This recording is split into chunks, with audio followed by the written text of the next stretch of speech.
Hello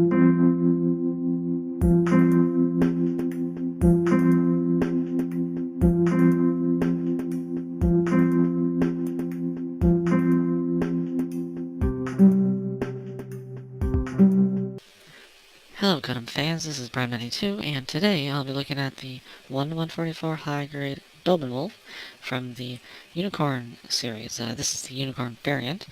It was originally in Double Zeta. We'll probably get that eventually. And this was in the Unicorn color scheme. Not too bad color scheme. I've never been a big fan of the Doven Wolf, the design of it. But if you like it, it does look pretty good. Although it is rather sticker heavy, because this is the only orange piece that is plastic. All the other ones, a little detailing in here on the arms, on the waist, and the backpack, on the back here, are stickers. And it's very time consuming. And if you want to paint it, that is also pretty time consuming. The sleeves and the chest are stickers.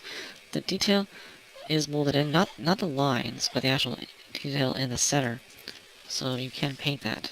So that's good. You've also got gray here on the legs, or brownish here, and a couple other stickers, one here, back of the legs. So yeah, it's a lot of little detailing, but it does add up in the model eye too. So aside from that, it is a pretty decent model if you like the Doven Wolf. Now, the head is really limited because of the spiky horns on it, which you do have to be careful. It can go up some, and it will rotate some, and I've already got a stress mark right there from, I guess, moving it. The head does sometimes separate. The arms can go forwards and back, and this flap can get out of the way, so it goes that far out. Rotates below the shoulder, one jointed elbow, ball jointed wrist.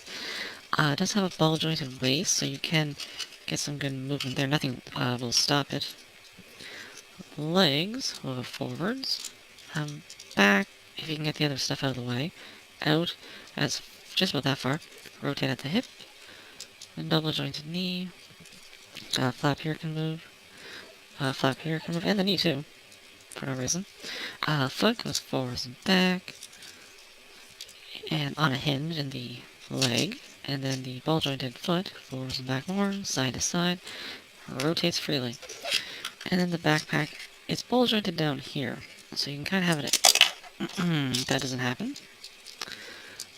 But you can have it kind of pulled out some, and these parts can move. So, oh, and these parts can move too. And this is more for the weapon feature, because it has the beam emitters up here.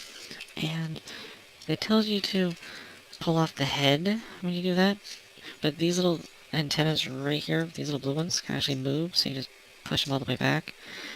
And that works pretty well, because I don't want to pull off that head too much, in case the one of the horns break, and then you just put these little ones back up, if you want. But I like them down, and out of the way.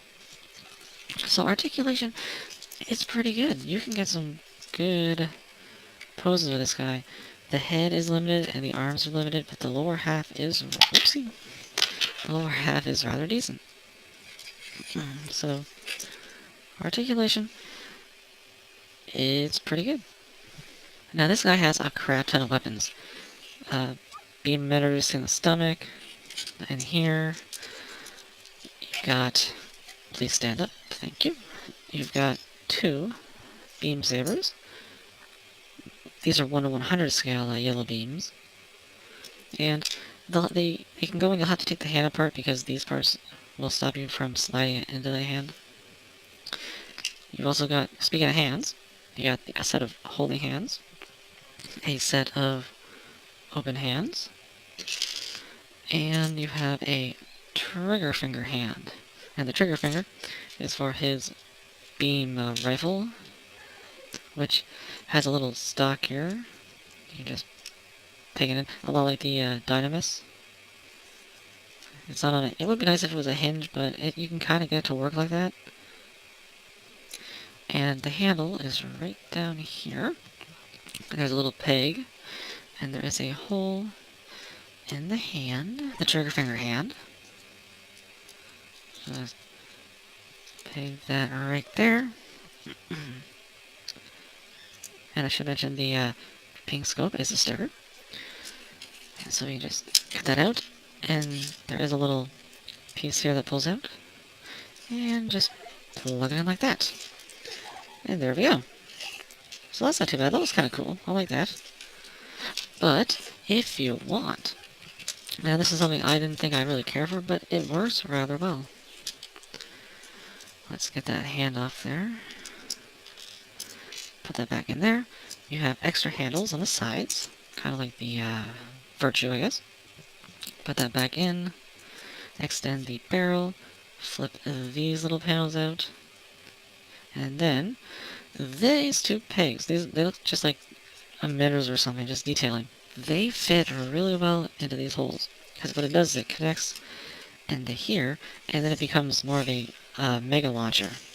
Similar, I guess, to the HGUC's mega launcher.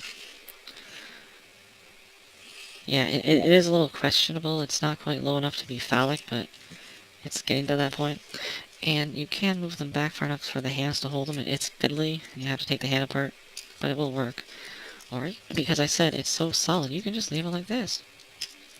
And it doesn't matter. It'll stay. It's a really solid connection. I think the overlaying chest piece really helps hold it. And I think that's pretty cool. I like that. Didn't think I would. And now you also have these. Now these, I believe, are called anti-ship missiles. I think they're anti-ship missiles. And they just go over these parts here, and they clip onto the base. Little snap. So they're more optional than anything. If you don't want them there, you don't have to. And speaking of missiles, little flaps right here. Unfortunately, they're all the color of that brown. But they're there, and it's nice. Finally, you can, since they've been doing a lot lately, pull out the arms and pull out the elbow. And these are able to fly out, so you can take this connector. It's a lot like the Xeon. So you just have to do it in the right way. It's this way, I believe. Just peg it into that gap it has now. Like that. And then peg this into the upper arm. Now it is a thin wire, so it is rather floppy, but you do get two of these little stands. And so this will just clip over the plastic, like that. And now you have the hand shooting out.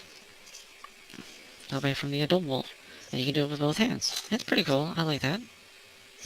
The wires do, you might have to bend it to get the stand. It wants a tip, you see. The way it's positioned, I guess if you straighten it out. There, that works pretty good. So that's neat. And you can also, if you want to have it just so that the it's not actually connected to the arm, you can keep it there, and you can give the double wolf little robot arms. They look a lot like the Brylant custom.